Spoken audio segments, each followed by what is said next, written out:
Storm Shadow adalah rudal jelajah yang dikembangkan Inggris dan Prancis di tahun 1994, tapi baru diperkenalkan pada awal tahun 2000. Di Ukraina, sejak kedatangan rudal Storm Shadow, ketegangan semakin meningkat. Saat Inggris mengirimkan Ukraina sebagai senjata pendukung serangan balasan, Rusia langsung mengancam akan membombardir Inggris. Alasan pertama, Rusia menganggap negara anggota NATO termasuk Inggris mencoba melemahkan negaranya dengan memanfaatkan Ukraina karena takut berkonfrontasi langsung dengan Rusia. Alasan kedua, Rusia sepertinya tahu betul bagaimana rudal ini akan jadi mimpi buruk bagi pasukannya dan akan sulit untuk diatasi. Karena bisa dibilang Storm Shadow adalah rudal NATO yang paling kuat yang pernah diserahkan ke Ukraina. Dan memang tidak berlebihan jika Rusia menyebut kalau Storm Shadow jadi mimpi buruk bagi kekuatan militernya. Alasannya jelas, rudal ini saat mendeteksi target tingkat kehancurannya itu sangat signifikan. Bisa menembus beton sekitar 4-5 meter. Selain tingkat menghancurkannya, yang terpenting ini adalah kemampuan jelajah dari misil ini. Storm Shadow menjangkau sampai 150 mil atau sekitar 250-300 km versi ekspor dan 560 km untuk versi dalam negeri ditambah dengan tingkat akurasi yang sangat tinggi. Artinya, jika Storm Shadow ditembakkan bisa mengincar kota-kota besar Rusia seperti Kursk, Belgorod, Voronezh atau Sevastopol. Bahkan bisa juga menjangkau bagian besar sekutu Rusia yakni Belarusia, termasuk ibu kotanya Minsk. Rudal Storm Shadow ini bisa dengan mudah menembus hanggar pesawat, sehingga pangkalan udara Rusia akan sangat rentan di wilayah pendudukan Ukraina. Karena jangkauan rudal Storm Shadow, Rusia perlu membuat skenario perang baru. Rusia juga harus mempertimbangkan bagaimana cara melindungi logistik, pusat komando, dan kendali. Imbasnya, Rusia mesti mengurangi pasokan pertahanan udaranya di wilayah-wilayah Ukraina yang sudah dikuasai. Yang membuat pihak Rusia geram nih, karena pejabat Inggris saat pertama kali mendatangkan rudal Storm Shadow menjamin Kiev tidak akan menggunakannya untuk menyerang target di dalam Rusia dan sasaran sipil. Tapi, Crimea jadi bukti kalau Inggris berbohong soal Kiev tidak akan menggunakan rudal Storm Shadow menyerang di dalam negara Rusia.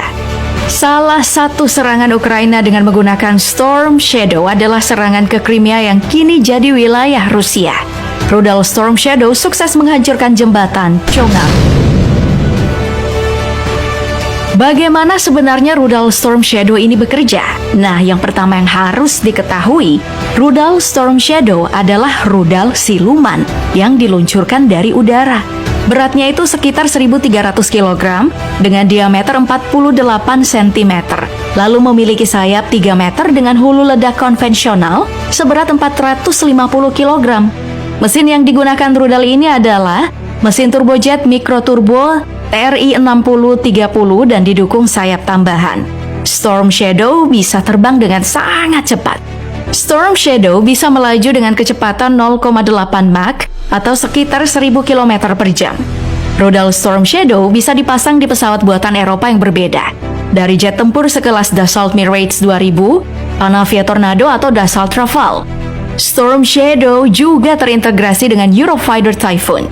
Bahkan saat digunakan oleh pihak Ukraina, rudal ini ternyata mampu diluncurkan dari jet tempur buatan Rusia sendiri, yakni MiG-29 ataupun Sukhoi Su-24.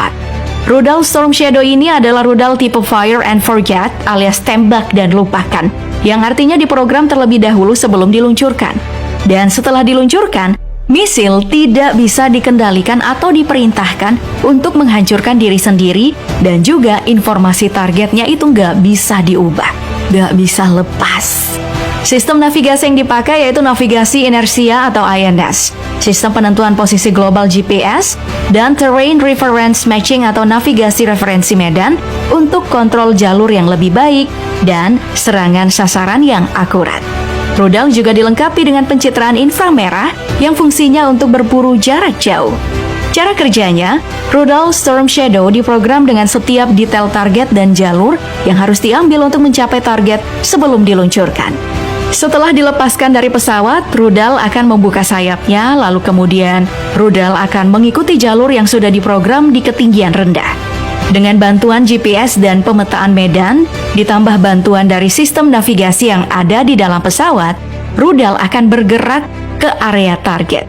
Untuk membantu menemukan target, rudal menggunakan pencarian inframerah yang nanti akan mencocokkan gambar target dengan gambar yang sudah disimpan untuk memastikan serangan presisi dan mengurangi potensi kerusakan.